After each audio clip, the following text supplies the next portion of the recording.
we came up with a concept. It's called the Pursuing Purpose program.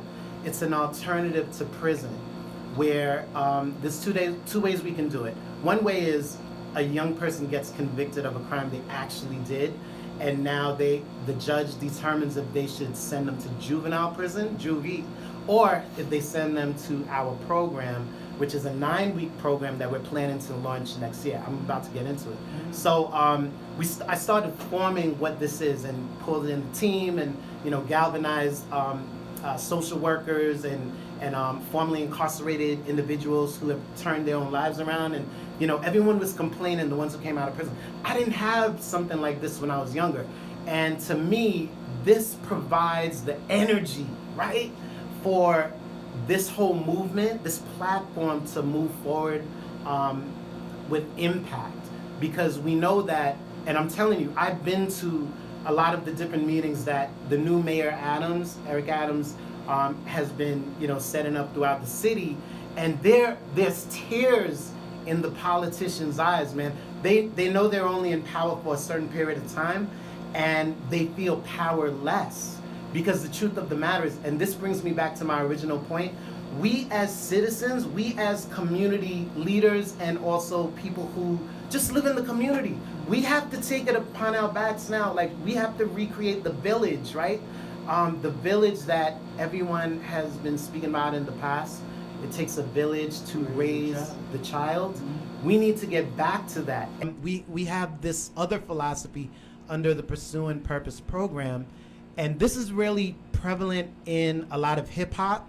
That's in music. The philosophy that you are a brand.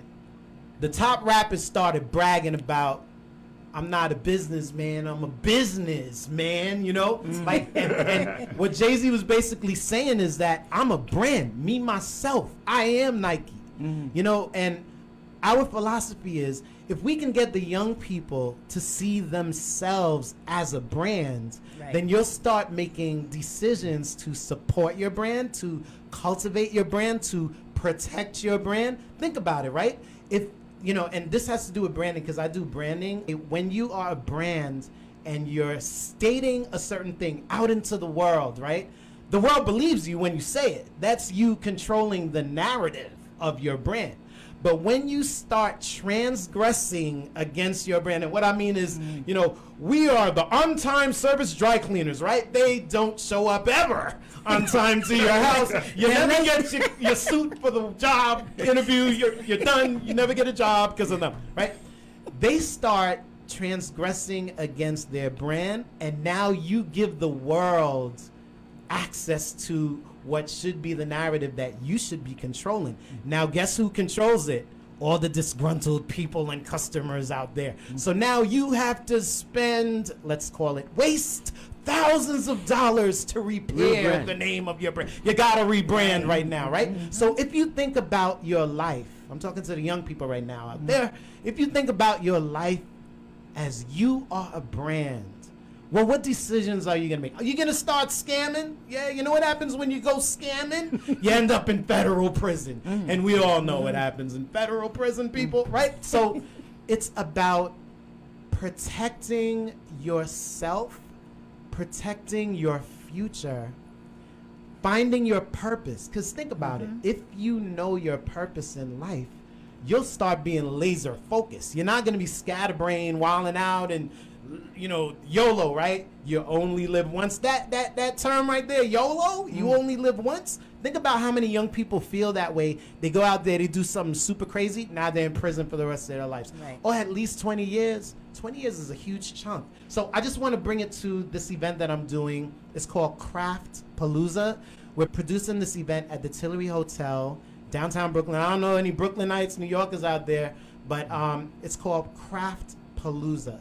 And this is a creative platform that we're launching this year, October 22nd, from 4 to 11, so young people can come and see how their creativity, how the arts and their talent can be displayed. We also teach them how to cultivate their talent, and also, very importantly, how to monetize their creativity. I did a deal with the Lowlives. Let me tell you who the Lowlives are. Does anyone out there know who the Low Lives are? Rack Low, Thurston Howe, Prance Low. Those are my guys. Everyone knows Polo Ralph Lauren is a multi-billion-dollar company. Everyone knows the price points. But guess what? During the 80s, the 90s, and 2000s, all the young people in the hood were wearing Polo Ralph Lauren from head to toe. Do you know why? Because these guys that I'm doing business with right now, they used to do what you call smash and grab. The dudes who were doing the smash and grab made Polo Ralph Lauren hot in the hood, because the general consensus was that Polo Ralph Lauren is dope clothing, but they presented corny in the ads. So what hood dude want to rock that? But they had a better way to rock it, and they became the curators and stylists of the hood through the clothing brand of Polo Ralph Lauren.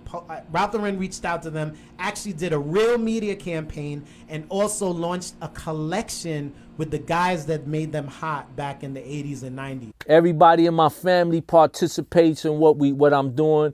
Low life chapters are all over the world. We got major chapters in Miami and Orlando. We do all kind of community events. We support the community. We do film production. We got all sorts of artists within what we do, and we pushing forward from a positive perspective. Because a lot of interviews are doing things like that. They always concerned about what happened before and not knowing where we at now. Right now, we just righteous, positive men building within our communities and with our people. The same way people, like the American jumped in to help me. The Street Lights Production Assistant Program jumped in to help me. And all they asked me to do was pay that forward later. When I get a chance. And I believe I've done that 1,000 folds over, to where I've changed many lives, introducing them into the arts or entertainment, or helping take brothers off the street, or just taking them off the street mentality. Because I never left the street. I just left the mentality.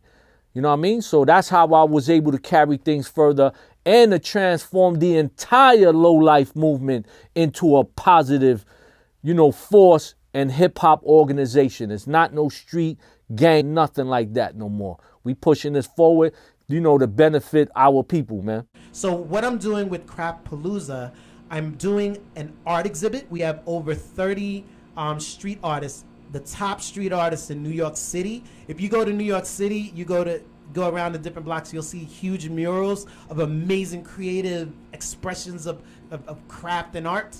Like, these guys will all be at the show, as well as the Low Lives will be curating a fashion show. Now, this is the most important thing. This is the caveat, right?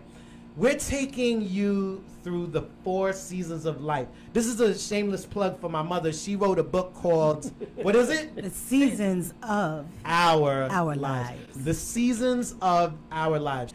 The fashion show is going to take you through the 4 seasons of your life as a young person. See, a lot of young people get caught up in the first season, right? It's their first time. They're open to the world. They see the big, bright world. They see the clothing. They see, for the guys, they see the girls they see the guys. They're watching music videos and this and that. They get caught up in the glitz and glamour of life, and they may not have the money. So now they're trying to scramble to figure out, how do I get what I see on the screen? How do I get the girl? How do I get the guy?